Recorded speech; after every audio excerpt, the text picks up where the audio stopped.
मैं करुणेंद्र मिश्रा आपके अपने channel tech with all in one में स्वागत करता हूं। आज हम राजनीतिक परिचर्चा करेंगे जो कि इस समय शिक्षा पर अनवरत हावी हो रही है। आप देख रहे हैं कि राजस्थान में 0 नंबर लेकर के असिस्टेंट प्रोफेसर के पद पर एक अभ्यर्थिनी का चयन हो जाता है। नीट और आईआईटी में जिस तरह से चयन लोगों का हो रहा है और वो वहाँ पे पाठ्यक्रम को पूर्ण नहीं कर पा रहे हैं और संस्थानों से निकाले जा रहे हैं, यह देश के लिए दुर्भाग्य का विषय है। और शिक्षा में राजनीतिकरण अनवरत हावी हो रहा है। अभी हाल ही में आए बीएड वर्सेज बीटीसी का आदेश भी इसी राजनीतिक प्रकरण का परिणाम है। आप देख रहे हैं कि राज्यों के द्वारा तो लगातार राजनीतिकरण किया ही जा रहा था और अब सेंट्रल गवर्नमेंट ने भी इस मुहिम में हिस्सा लेना प्रारंभ कर दिया है। हम आपको बता दें कि 18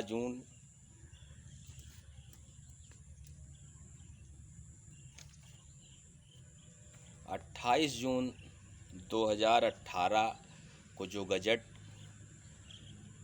एनसीटीई ने पास किया था, उस गजट के आधार पर राजस्थान ने 8 महीना 17 दिन, सुप्रीम कोर्ट के आदेश आने के पहले 8 महीना 17 दिन पहले उसी आधार पे जो है वो फैसला दिया।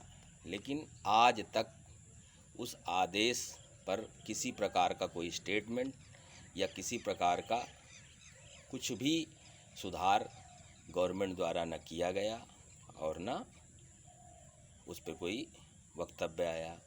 लेकिन अब जब लोकसभा चुनाव नज़दीक आया है तो इस पर पूरी राजनीति की जाएगी, क्योंकि बीएड वालों की संख्या करोड़ों में है और बीटीसी वाले नाम मात्र के ही हैं।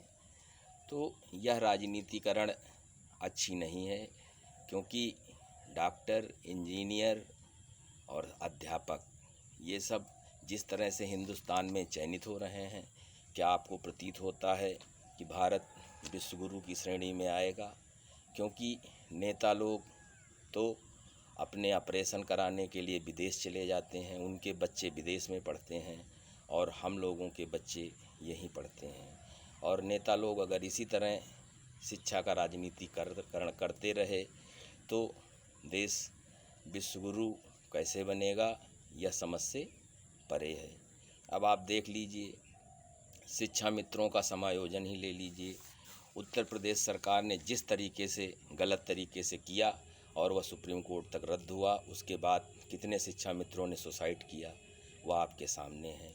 आज स्थिति है बीएड बीटीसी के आदेश आने के बाद, देखिए युवा वर्ग जो कि देश की, विश्व की सबसे बड़ी मशीनरी इस समय मानी जा रही है, भारत की युवा वर्ग, वह आज सड़कों पर आंदोलनरत है और लगातार राष्ट्रीय संपत्ति को क्षति पहुंचा रही है और लगातार गुम्मा और बट्टे फेंक रही है। तो यह कतई देश के लिए बहुत ही घातक है और इस पर सरकारों को विचार करना चाहिए। अब जो भी पूर्ववर्ती सरकारों द्वारा विसंगतियां रही हैं, उन्हें सरकारों को सुधारने की ज़रूरत है। तो उन्हीं में और विसंगतियां डाल देना कहाँ उचित है। जैसे हम उदाहरण के तौर पर ईडब्ल्यू आरक्षण को लेके आते हैं। ईडब्ल्यूएस आरक्षण लाना देश के लिए कितना उचित है, जिसमें 8 लाख का क्राइटेरिया लेकर के बनाया गया और अब कुछ संस्थानों में उसका लाभ दिया भी जाता, कुछ में नहीं दिया जाता है। जबकि आरक्षण में आमूलचूल सुधार करने की ज़रूरत है, लेकिन सरकार ने वह न करके उसका भी राजनीतिकरण कर दिया। तो यह कतई उचित नहीं है, जिसका परिणाम है कि आईआईटी में सामान्य वर्ग से लेकर के अन्य वर्गों के भी लोग अनवरत निकाले गए। इसका ही परिणाम है। डॉक्टर माइनस मार्किंग पर चयनित हो रहा है, तो नेता उससे इलाज कैसे कराएगा? समस्याएं ये उत्पन्न हो रही हैं और हम विश्वगुरु बनने जा रहे हैं। तो आप जान लीजिए, बीएड वर्सेज बीटीसी का भी आदेश पूर्णतः जो है राजनीतिक रहा है और इसके सारे परिणाम राजनीतिक ही आएंगे।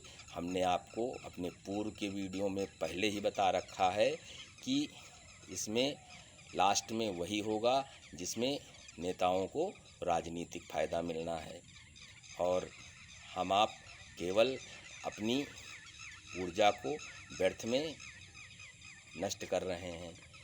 तो हमारा देश के नेताओं से अनुरोध है कि कम से कम उस शिक्षा का राजनीतिकरण करना कतई छोड़ दें, अन्यथा की स्थिति में जैसे उत्तर प्रदेश में समाजवादी पार्टी हाशिए पे लग गई है, कांग्रेस पार्टी इस समय उत्तर प्रदेश में 4 सीटें खोजने के लिए वजूद ढूंढ रही है, उसी तरह केंद्र सरकार भी हाशिए पे लगने में उसको देर नहीं लगेगी।